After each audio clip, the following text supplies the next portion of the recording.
sitio y ya.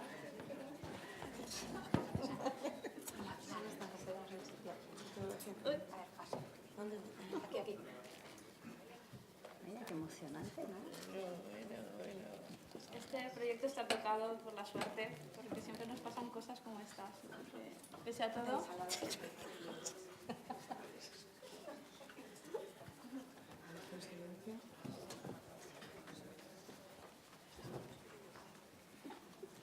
Hola, Pilar. Hola, buenas tardes. Contentísimos de que hayas podido llegar. Y bueno, Susi, no sé, ¿la conoces? Ella es la escritora que... ¿Cómo estás?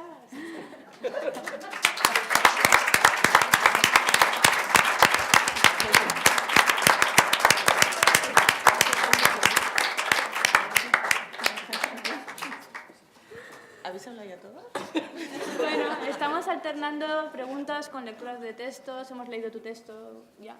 Vale, pero bueno, Susi nos ha introducido ya que no estabas y yo no me atrevo a hacerte preguntas estando Susi delante, la verdad. No, Bueno, yo vengo de un tema muy divertido porque claro, como soy la única viva del libro, pues toco madera. Y entonces cuando estaba en Madrid, que tenía una comida y estaba todo pensado que mi tren salía a las 5:40 para llegar aquí a las 7, a 7:10 más o menos. Pero desde donde estaba, he cogido un taxi y yo iba en el centro y es que frenaba y me he caído delante del taxi y digo, esta no llego. Y digo, mira que si no llego tampoco vivo a lo del libro. Pero luego llego al tren y resulta que no saben por qué el AVE que tienes que pagar cuando llegas a un minuto, pues retrasado. Que no sabían lo que le pasaba al tren. Digo, ya verás, ahora ya en el tren. Pero bueno, afortunadamente he llegado. Muchísimas gracias y ya estoy aquí con vosotros y con todos ustedes. De milagro, ¿eh? Bueno, Pilar, ¿cómo te sentiste al leerte con el relato de Susi? ¿Te ves Pues identificada sinceramente? La verdad es que estamos hablando todos de corazón y de forma auténtica, así que puedes... imagino que lo haces siempre, pero estamos como en Bueno, casa. pues me dio muchísima ilusión, ¿no? Porque, entre otras cosas, tenía muchas ganas de conocerla, porque sin conocernos, que escribiera de mí, pues es mucho de agradecer. Y sobre todo me pilló cuando me enteré. Yo estaba en Puerto Rico y me acuerdo que me llamaron para invitarme a lo del libro, pero no porque sabía que estaba yo en el libro. Antes de que tú llamaras, me llamó el tío de una escritora que ha escrito algo sobre el libro para invitarme para que viniese a hablar a su sobrina. Y yo decía, pues no sé, no voy a poder ir. Pero luego cuando empecé a mirarlo digo, pues si estoy viva. Y a mí entonces... no me gusta nada cuando dicen la única mujer fascinante viva. Siempre pongo a la que podemos escuchar. No, es que queda súper raro, ¿no? No solamente es eso. Cuando en el Levante hace 2 o 3 semanas pusieron una nota del libro, ponían, pues el titular era las 30 valencianas y ponía algo así como asesinas y santas. Y yo le escribí un mensaje al director de Levante y le digo, Julio, supongo que yo estoy dentro de las asesinas, porque santa no tengo nada. Entonces, y bueno, de las asesinas sí, porque realmente me dedico a intentar eliminar o erradicar insectos que transmiten enfermedades endémicas y que afectan a la mitad del planeta. Entonces realmente sí que soy una matabichos, así que sí que entraba dentro de las asesinas, ¿no?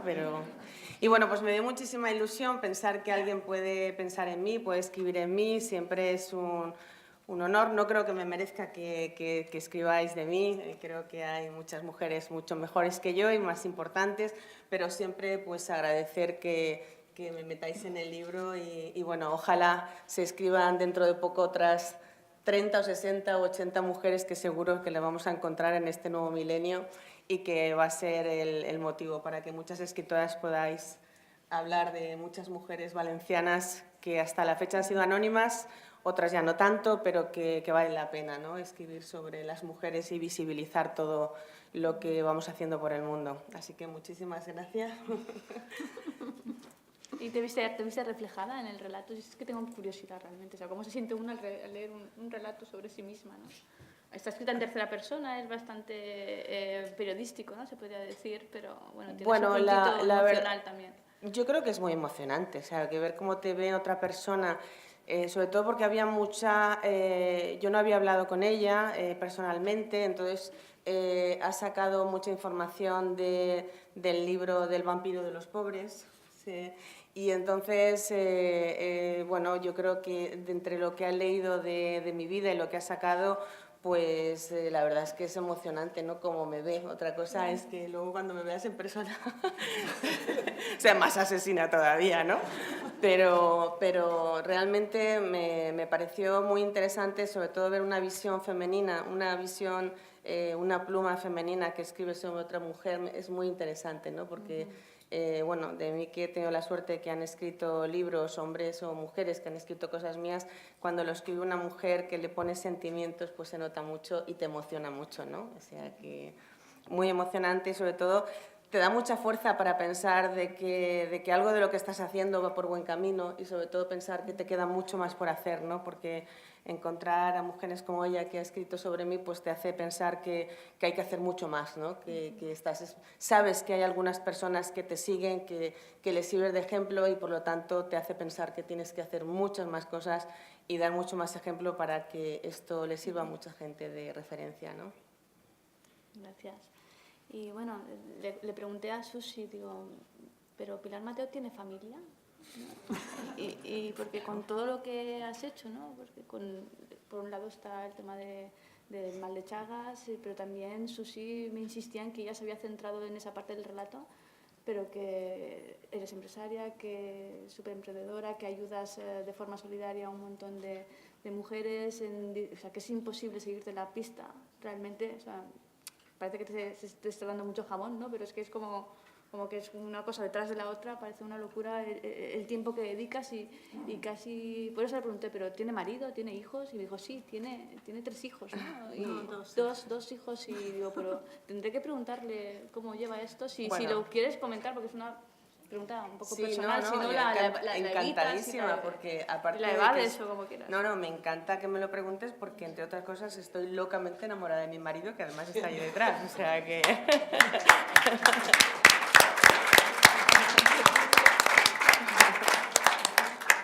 Bueno, yo realmente trabajar en lo que he hecho es complicado. Ahora tal vez es más fácil, aunque viajo mucho, porque yo tengo 2 hijos y cuando empecé, me dediqué al tema del mal de Chagas, pues yo no sabía lo que era. Yo no sabía lo que era el mal de Chagas, ni sabía lo que era vivir en la selva, ni sabía lo que me iba a encontrar.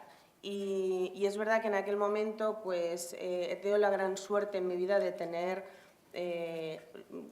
Eduardo, que apareció en mi vida, es mi segundo matrimonio y apareció en mi vida ya hace muchos años, afortunadamente, pero tuve también la gran suerte de tener a mi padre y a mi madre. Y eso yo creo que en la vida las personas que tenemos ese apoyo tan importante, que son mujeres de mi generación que hemos querido salir adelante, el apoyo de los padres ha sido fundamental. Entonces yo pienso que me fui en el año 99 pensando que iba a volver en un mes y me encontré en un sitio que no habían carreteras, que no habían casas, que tenía que movilizar no solamente... Había inventado una pintura, pero no habían paredes para pintar, entonces tenía que hacer todo el movimiento de mujeres, hacerme albañil, hacer un montón de cosas. Y me acuerdo que le dije a mi padre que estaría para un mes y al final me pasé un año viviendo en la selva. Y luego ya volví en el 2006 y pasé muchos años viviendo en la selva. Pero afortunadamente mi familia, todos se han metido en mi locura, ¿no? Es decir, todos... Pues mi madre con 80 años ha sido cooperante, ha venido a ser profesora de cocina en Bolivia, ¿no? O sea que mis hijos también, mi marido también, yo creo que ha sido... cuando tú tienes... No, es imposible el poder transmitir la pasión que puedo transmitir y que es lo que me gusta transmitir si tú no tienes una vida apasionada, ¿no? Y entonces he tenido esa gran suerte, para mí la familia me parece fundamental, aunque muchas veces he tenido que estar dejándolos, pero siempre se han involucrado en mi vida, les ha gustado, me han acompañado, me han apoyado y me han dejado libertad, independencia y zona para respirar, que es lo más importante. Y en el tema de, sí, empecé en el tema del mal de Chagas en Bolivia, en el Chaco boliviano, en una situación difícil. En aquel momento incluso Yo recibía amenazas de muerte algunas veces y decías, ¿cómo puede ser? ¿Por qué molestas si estás aquí en mitad de la selva? Bueno, pues porque molestas. Hay muchas, cuando te preguntan, ¿a quién molestas? Pues no se sabe porque puede haber muchas. Normalmente cuando te amenazan no es que te van a matar, lo que quieren es que te vayas del sitio, pues estás haciendo algo que posiblemente estés molestando, ¿no? Y hoy en día, pues bueno, tengo la suerte de que pude aguantar. Yo creo que la perseverancia ha sido una de las cosas más importantes en mi vida y bueno, hoy en día la tecnología empezó a venir de científicos a evaluarlo. Hoy en día la tecnología, pudimos montar una planta en África muy importante, una planta de alta producción de 12.000 metros cuadrados, donde hay 100 personas directas trabajando y 500 indirectas en Ghana. Eso ha permitido aquí multiplicar por 5 la plantilla de científicos que a veces dicen, bueno, ¿cómo puede ser? ¿Por qué te vas allí? Bueno, pues ahora yo creo que hemos demostrado que con la tecnología y con el conocimiento se pueden ayudar a los países al desarrollo allí y de ayudas aquí. Y bueno, y a partir de eso pues monté la planta de Ghana, pero hoy en día la tecnología, pues hemos hecho un proyecto en Bangladesh y en Nepal de leishmaniasis con la Organización Mundial de la Salud, estamos con proyectos en muchas partes del mundo. Y luego, pues como creamos el movimiento de mujeres indígenas porque cuando llegué a Bolivia y vi que las paredes, no habían paredes, se decían paredes, pero las mujeres tenían mucho tiempo y no podían y no sabían hacer nada, pues creamos el movimiento, empezamos a hacer la escuela de hostelería, de manicure, pedicure, equipos de fútbol, empezamos a hacer muchas cosas. Cuando tuve la oportunidad de tener ya la fábrica en Ghana con inversores que estaban apostando en la tecnología, pues pensé que qué tenía que hacer para ayudar a tanta gente, como el problema que me iba a encontrar de que la tecnología no solamente iba a funcionar para el Chagas, sino que estaba trabajando para otras enfermedades como la malaria, el dengue, la leishmaniasis, Zika y tantas enfermedades. Entonces, para que se hagan una idea, sí que es muy importante entender que en la mitad del planeta, ese hemisferio sur, la parte de abajo, se mueren de enfermedades que se han solucionado en el hemisferio norte hace más de 50 años. La malaria, el paludismo, como se conoce aquí, se erradicó en 1964 en España. Luego, no nos tienen que decir cómo se erradican las enfermedades, sabemos hacerlo. Y la pregunta es, ¿por qué no se erradican? Ahí está la respuesta. ¿Por qué? No se sabe o no se quiere. Entonces, yo siempre he pensado y siempre me gusta además decir que las enfermedades, cuando se erradicó, como se erradicó aquí la malaria, España en aquel momento era un país pobre y, sin embargo, se erradicó la enfermedad. ¿Y por qué se erradicó? Porque era un país pobre, pero era un país con higiene. La gente era limpia y la gente, sus casas... bueno, yo era muy chiquitina, pero sí que recordaremos que se caleaban las casas, se limpiaba con cubos, se salía al portal, la gente era limpia, la gente no tenía recursos para comer, pero no faltaba a lo mejor un caldo. Y eso es uno de los temas principales que pasan en la mayoría de los países. Entonces, para mí era muy importante la educación en higiene y en salud, que es lo que pretendí cuando estuve en el tema del mal de Chagas. Yo cuando llegué a Bolivia les puedo asegurar que yo no iba con la idea de dedicarme a hacer estas cosas porque yo era científica y fui con la idea de ser científica, de aplicar una tecnología que luego pasó que no la podía aplicar porque había muchas deficiencias. Cuando me empezó a ir bien las cosas, pues pensé, ¿cómo puedo hacer para ayudar? Si yo viviese, como viven en un pueblecito de Ecuador, casi 200 años, ni casi tantos, aunque los viviera, no me da tiempo para estar 7 años de mi vida, como estuve en Bolivia, para ir en cada sitio haciendo estos proyectos. Y entonces pensé, ¿qué puedo hacer para cambiar y educar a la gente en el tema de educación e higiene? Y es cuando creé la productora de cine para hacer telenovelas, de ahí sale la productora de cine. Entonces, ¿por qué telenovelas? Porque en el tercer mundo o los países del sur la gente, todos ven telenovelas. Y aquí antes se veía mucho, ahora menos, pero se ven las telenovelas. Y yo he visto en comunidades muy deprimidas televisiones en blanco y negro con una familia o 4 familias o 20 familias alrededor buscando con un alambre a ver si veían una antena. Y empecé así y eso me permitió, pues también justo cuando lo creé para hacer telenovelas, es cuando History Channel me contrató para hacer una serie de televisión que todavía está por muchos países del mundo, que se llama Microasesinos, y eso me permitió dar la vuelta al mundo buscando enfermedades y buscando soluciones. Y lo vengo a decir, lo de Microasesinos, que es la serie, como se llama la serie de televisión, lo vengo a decir porque eso me pilló justo en el tema del ébola. Estaba yo en Monrovia cuando estoy grabando la serie del proyecto del tema del ébola y estuve en el Hospital San Juan de Dios, donde conocen todos que había un sacerdote que se tuvo que venir expatriado. Y bueno, yo les tengo que decir, yo que he estado en una sala sobre todo de muchos fluidos, que es en la sala de partos y con el traje de ébola, a mí me llamaba mucho la atención porque aquí estábamos todo el país